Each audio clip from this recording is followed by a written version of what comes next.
Hello guys, welcome back to my channel. Thank you guys so much for yesterday. Yesterday was my birthday, and for those of you who reached out to me, I'm really grateful. Thank you so much.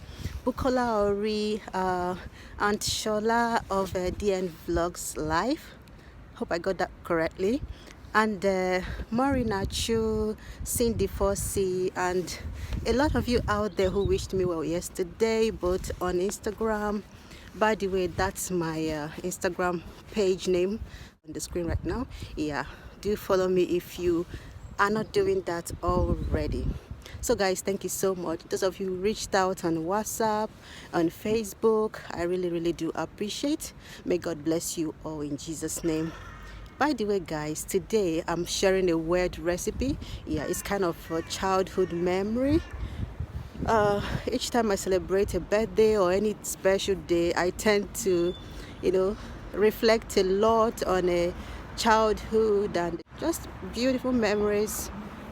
Yeah, and so I thought of my grandma, especially this season, and decided to share with us a recipe, something with which she always treated us when she was still alive and active and all that.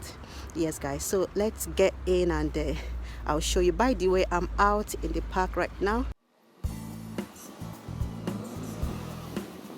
You know, with this quarantine thing and everyone asked to stay home, it can get a bit boring at home, so we decided to take a stroll. I and my family, yeah, so we strolled up right now, and I decided to film this little appreciation video, yeah, before we get into our kitchen. As always, thank you guys so much. Let's go. Let me show you what happened.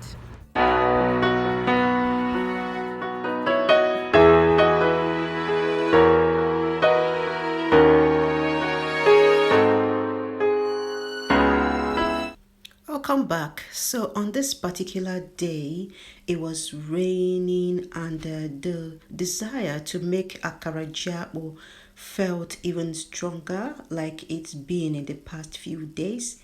Yes, so I decided to give it a try, being that I had already gone ahead to buy some sticks of cassava and kept in my fridge.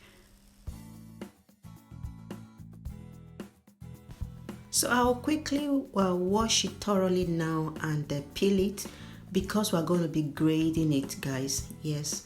Meanwhile, this recipe has a kind of a history in my house, because while growing up, I and my elder sister, we tried making this.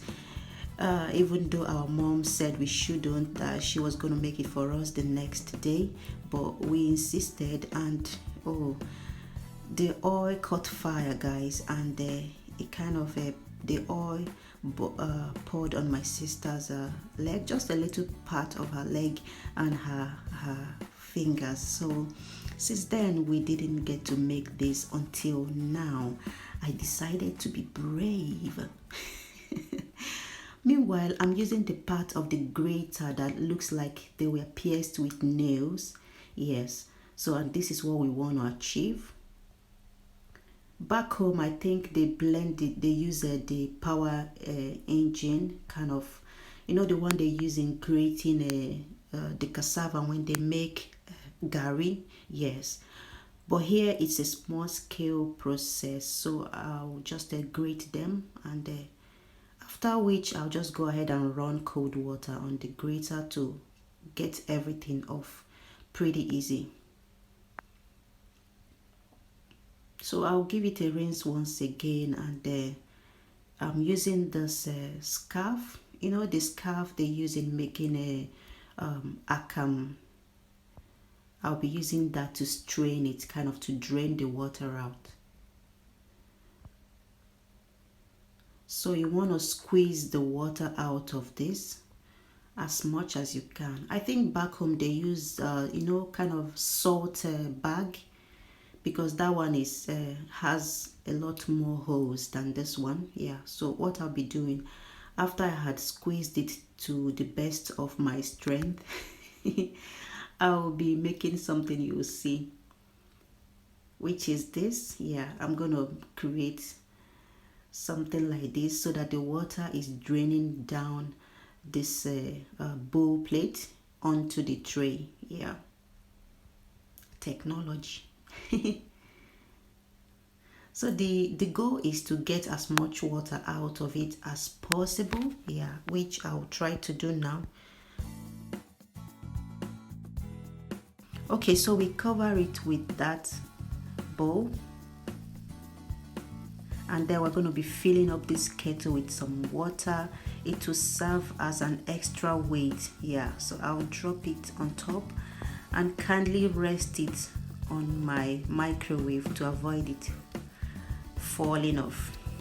Meanwhile, I waited a few minutes, say 20-30 minutes, and you can see the water that drained out of the pudding. Yeah, let's call it pudding, guys. So at this point I took down the weight, and I think it dried a lot more than I expected. So next time I wouldn't bother leaving it on this for a long time. I'll just do that for maybe 5 minutes, so you can see what it's looking like pap. Yeah. So guys, meanwhile, these are the only ingredients we need for this recipe. Some of these onions, pepper, dry chili pepper, and salt. Nothing more. No maggi. This is a totally native dish. Yeah. So I'll go ahead now and cut up the peppers. That much you can see there. Yeah, but feel free to use more than I used. You already know my stories with pepper now. So meanwhile, that on the side are the chili flakes I'll be using. I'll go ahead and break this up. Like I said, it lost more water than I expected. Yes, so I'll end up adding a little bit water to this, guys, because we don't want it too dry, in as much as we want some of the water out. So I've poured in my onions, and guys, feel free to chop this onion into tinier pieces if you don't want them poking out of the akara.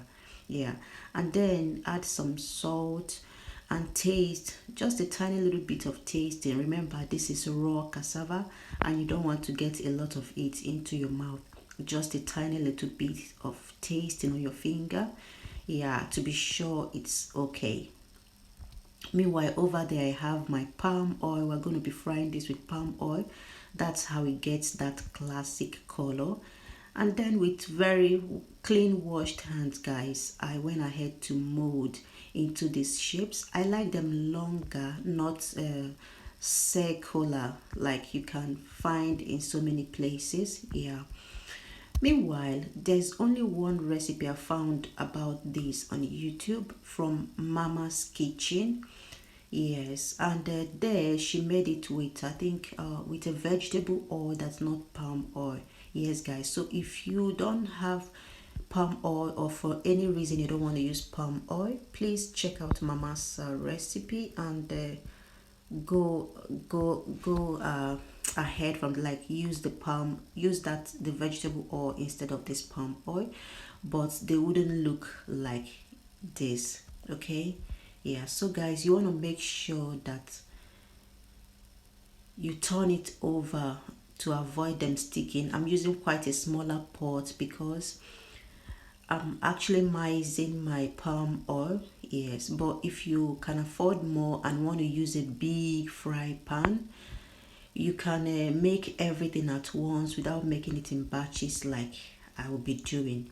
Yes, guys, but you want to keep an eye on it and flip it over as often as possible until it's all ready. Meanwhile, I just molded the rest of the batter, and guys, this is what it's looking like. One thing I would tell you is that the longer you fry it, the crunchier. Yes, and the more it will get those crumbs on the skin. So initially it wouldn't look like you fried it with palm oil.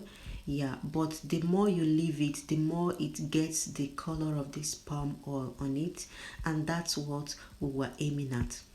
By the way, you can see how that feels. It's very hard on the outside. Yeah, and the inside is well cooked through. If you want it soft, do take it out of the oil as soon as you feel it's cooked through. Yes, but it's meant to be really hard. Reason it's called Akara Jiakpu, Akara in my place. That means the akara that could give you headache due to the hardness, guys. Yeah, and you just go ahead and enjoy it with coconut. Yeah, guys, I searched and searched but couldn't find fresh coconut. Yes, but that's a perfect pair for this great native Nigerian snack. Thank you guys for hanging on as always. Have a beautiful day.